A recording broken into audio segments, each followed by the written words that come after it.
नमस्कार दोस्तों, humour and inspire में आप सभी का स्वागत है। आप सभी बताइए मुझे, आप लोग में से कितने लोग अभी रिसेंटली हफ्ते भर में या फिर 2 हफ्ते में या फिर पिछले 1 महीने में कोई फैमिली फंक्शन अटेंड किए हैं? अगर आपने अटेंड किया है और आपने उसको पूरा एंजॉय किया है, अपने एक्सपीरियंस हमारे यहाँ पे नीचे कमेंट बॉक्स में डालना मत भूलिएगा। और अगर आपने नहीं कोई अटेंड किया है family function in last 1 month, तो यहाँ पे थोड़ा एंजॉय कीजिए। सिचुएशन कैसी बनती है? उम्र के हिसाब से सिचुएशन बनती है। एकदम बच्चे जो है ना, वो फैमिली फंक्शन में जाने में वो खुश हो जाता है, पढ़ाई नहीं करना पड़ेगा, कोई झमेला नहीं है, लोगों के साथ मिलेंगे, घूमेंगे, एंजॉय करेंगे, कोई झमेला नहीं है, कोई टेंशन नहीं है, कोई लायबिलिटी नहीं है।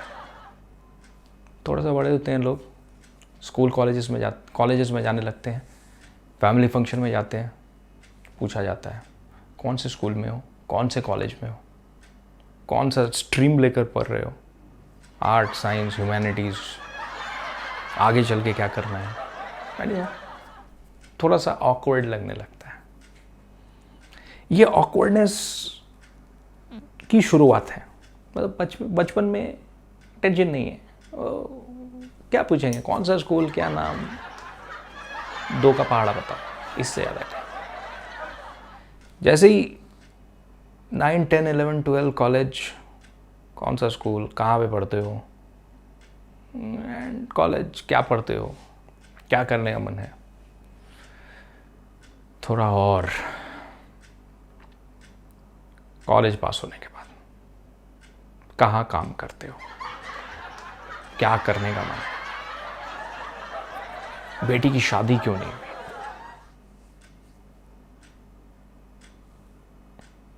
कहानी यहीं पे ख़त्म नहीं होती। आपको नौकरी मिल गई या फिर आपकी शादी हो गई तो आप बच गए, आपको नौकरी मिल गई या फिर आप सेटल हो गए तो भी कहानी ख़त्म नहीं होती है। कहानी उसके बाद भी जाती है आपके एम्बैरेसमेंट लेवल की। अगर आपकी उम्र हो गई है थोड़ी शादी करने की, आप काम भी करते हैं, कोई दूसरा सवाल नहीं है पूछने के लिए, तो सवाल आपके तरफ चारों तरफ से एक ही आएगा, बंदूक के गोली की तरह, जिसे आपको झेलना पड़ेगा अपने ऊपर एक एक करके। शादी क्यों नहीं की, शादी क्यों नहीं की, शादी क्यों नहीं की। आप क्या आंसर दीजिएगा? मैं अपना पर्सनल एक्सपीरियंस आपके साथ शेयर कर रहा हूँ इस बारे में। कहने कि मैं किसी भी फंक्शन में, फैमिली फंक्शन में जाने से पहले मेरी रूह कांप जाती है। मेरे मन में एक ही सवाल आता है कि मैं इन लोगों के इस बेहुदे सवाल का क्या आंसर दूंगा। दुनिया में अकेला मैं ही हूँ जिसने शादी नहीं की है? अरे भाई, और भी लोग हैं, उनसे भी पूछ लो। अगर उन लोगों से पूछ भी लिया है तो उनका जवाब जैसा ही मेरा जवाब होगा, तो फिर क्यों अलग से पूछना चाह रहे हो मुझे। एंड लिस्ट ऑफ क्वेश्चंस, अभी मैं आपको बताता हूं कैसे कैसे क्वेश्चंस आते हैं। आप फैमिली फंक्शन में एंटर किए, उसके बाद कोई देख के बोलेगा, पहला मतलब टाइप ऑफ कमेंट्स जो आपको एक्सपीरियंस करना रहेगा वहां पे, मैं उसके ऊपर आपको बता रहा हूं। कोई बोलेगा, अगली बार फंक्शन तुम्हारे वाले में ही आऊँगा और लेट नहीं करना है। पता नहीं कौन सी फंक्शन की बात कर रहे हैं। मैं यहाँ पे बैठा हूँ और डिसाइड करके कि मुझे नहीं करनी है शादी, सामने वाले की तरफ से आ रहा है, अगली बार तुम्हारे ही फंक्शन में आऊँगा। क्यों भाई, और कोई बुलाने वाला नहीं मिल रहा है क्या तुम्हें? मेरे ही फंक्शन में आना है, मतलब मुझे ही बकरा बनाना है? बहुत मन कर रहा है मुझे बकरा बनाने का। एंड आउट ऑफ ब्लूज, कोई बात नहीं हुई है, न जान न पहचान, कौन दूर का रिश्तेदार, अगली बार आपके फंक्शन में ही आएंगे। आ जाना, हम भी फंक्शन लगाने के लिए बैठे हुए, इतने दिनों से लगा रहे हैं फंक्शन, आप आ जाना, आपके लिए स्पेशल इनविटेशन भेज देंगे हम। कोई और अगला रिलेटिव, चाचा के घर से, मामा के घर से लोग आते रहते हैं, तो ये चीज़ बनती रहती है, ये मसाला पकता रहता है कि नहीं अभी तक क्यों नहीं की, बताओ अभी तक क्यों नहीं की, अभी तक क्या कारण है नहीं किया। मतलब किसी लड़की से प्यार है तो बताओ, हम लोग उसी के साथ शादी करवा देते हैं, घबराने की कोई बात नहीं है। अभी तो सोसाइटी बहुत आगे चली गई है, लोग कहाँ कहाँ चले जा रहे हैं, तो कोई बड़ी बात नहीं है, आप बताओ मुझे।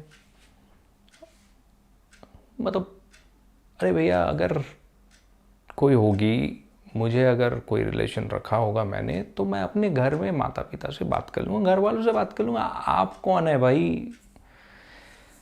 खैर चलो, उनका परसेप्शन है, बाद में जाके पीछे पता लगाओ तो पता चलता है उनके बेटे के साथ ऐसा हुआ था, उनकी बेटी के साथ ऐसा हुआ था, तो उन्हें लगता है ऐसा ही है, तो ऐसा ही। अच्छा, अभी ये थोड़ा सा अगला लेवल तक जाने से पहले थोड़ा अपने से जो जूनियर वहाँ पे मिल जाएंगे उन लोगों की तरफ आते हैं। और भैया बताइए, कब कर रहे हैं शादी? एंड पता नहीं, मतलब आज ही याद आई तुम्हें भैया की शादी करवानी है? इतने दिन कहाँ किसकी शादी करवा रहे थे? मतलब कोई मैरिज ब्यूरो खोल के रखा था, वहाँ पे बिजी थे, उनकी शादी करवा रहे थे? कोई और? भैया आप तो काफ़ी हैंडसम हो, कितनी लड़कियों के साथ घूमते हो? मतलब भैया हैंडसम है, पहले तो भैया को देख लीजिए, उसके बाद ये उनके लिए हैंडसम है, मतलब मुंह खुलवाने का तरीका उनको लगता है ऐसा, जैसे स्कूल में होता है ना, बच्चे बात करते हैं आपस में, कॉलेज में बात करते हैं, और बताओ मोबाइल तो बहुत अच्छा है, किसने दिया? मतलब सामने वाला बोल देंगे ये तो मैंने उस बॉयफ्रेंड ने दिया है, उस गर्लफ्रेंड ने दिया है। वैसे भैया देखने में तो बहुत हैंडसम हो आप, कितने के साथ घूम रहे हैं? मैंने हाथ जोड़ के बोला ये तुम्हारी उम्र का काम है, हमारी उम्र में हम लोग काम करने जाते हैं और काम करके घर लौट जाते हैं, हमारे उम्र में ये होता नहीं है, इसकी समय भी नहीं मिलती है। हमारे उम्र तक आओ, पता चल जाएगा कितने सारे हैं। अभी जो एपिक सवाल आता है ना आपके सामने, वो मतलब मैं आपको बताना चाहूँगा, जो सबसे बड़ा एपिक सवाल आता है आपको, जो सबसे यूनिक लगेगा, आप अगर ऐसे फंक्शंस में जाइएगा तो, मतलब चाचा मामा काका दादा कोई तो पूछ ही लेंगे आपको कि क्यों नहीं कर रहे शादी, क्या बात है बताओ हमें, कोई मेडिकल इशू है, टेक्निकल फॉल्ट है? अभी ये जो सवाल आता है ना, ये मतलब एकदम यहाँ लगता है कि भैया आपको अपने ऊपर भरोसा नहीं है, मतलब अपने घर वालों के ऊपर भरोसा नहीं है कि टेक्निकल फॉल्ट तक आप पहुंच गए। आप बात कर रहे हैं टेक्निकल फॉल्ट पे, कहीं आपके अंदर वो टेक्निकल फॉल्ट नहीं है, ये समझने में कि सामने वाले में टेक्निकल फॉल्ट नहीं है, मतलब टेक्निकल फॉल्ट तक लोग पहुंच जाते हैं। टेक्निकल फॉल्ट हो अगर नहीं हो, अगर टेक्निकल फॉल्ट उसमें भैया, मतलब कहाँ से आप बताओ, आप बताओ, आपको कोई अगर बोल दे टेक्निकल फॉल्ट है, आपको कैसा लगेगा?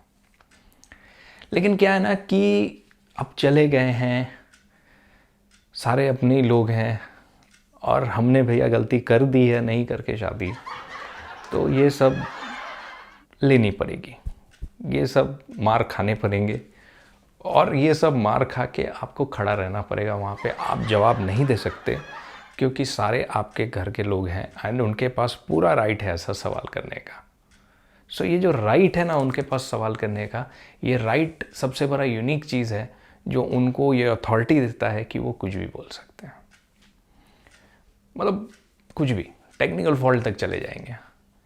मतलब आपके सामने ना अजीब अजीब स्टेटमेंट्स आएंगे, आपके सामने अजीब अजीब सवाल आएंगे, आपके सामने अजीब अजीब जवाब आएंगे। कुछ लोग तो मतलब मेरे चाचा के रिश्ते में मामा की बेटी है, उनको एक लड़का चाहिए, तो अगर तुम इंटरेस्टेड रहो तो बताओ, मैं बात करता हूँ उनसे। कुछ लोग तो मतलब सामने, अभी तो स्मार्टफोन का ज़माना है ना, तो कुछ स्मार्ट लोग आ जाएंगे, चलो आपका एक मैट्रिमोनी साइट में खोल देते हैं, जैसे कि अपने को कोई तो पूछता भी नहीं है, वहीं पे खोलने के बाद कुछ पूछने लगेंगे लोग हमें, एंड ये चीज़ें चलती रहेंगी, ये चीज़ें चलती रहेंगी, आपके सामने ऐसे सिचुएशन क्रिएट होते रहेंगे। सो ये टॉपिक बहुत लंबा है, मैं इस टॉपिक को दोबारा एलॉबरेट करके कुछ और पॉइंट्स ऐड करूँगा, मेरे एक्सपीरियंसेस जो रहे हैं अभी तक के, उनके ऊपर बेस करके। आप फिलहाल इतना ही एंजॉय करो। आपके अगर कोई एक्सपीरियंसेस तो इस बारे में हमारे नीचे कमेंट बॉक्स में कमेंट में डाल सकते हैं, आप मुझे अलग से मेल कर सकते हैं, मेरा मेल आईडी चैनल के साथ है। हम हमारी पूरी टीम पूरी कोशिश करते हैं कि आप तक बेहतरीन वीडियोस ला सकें, ऐसे बेहतरीन वीडियोस आप तक ला सकें जिससे कि आप उन वीडियोस को कंप्लीट एंजॉय करें, आप उन वीडियोस से कुछ गेन करें। Thank you so much friends, thank you so much for watching this video. आप सभी का तहे दिल से शुक्रिया, आपने इस वीडियो को वॉच किया, आपने इस वीडियो को देखा। आपके लाइक, सब्सक्राइब, शेयर, कमेंट हमें बहुत इनकरेज करते हैं ऐसे वीडियोस और बनाने में। मैं, मेरी पूरी टीम इनकरेज्ड होती है ऐसे वीडियोस आपके अंत तक लाने में, जब आप इस वीडियो को like, subscribe, share, view hand forward करते हैं। Thank you so much friends, thank you so much, have a great day.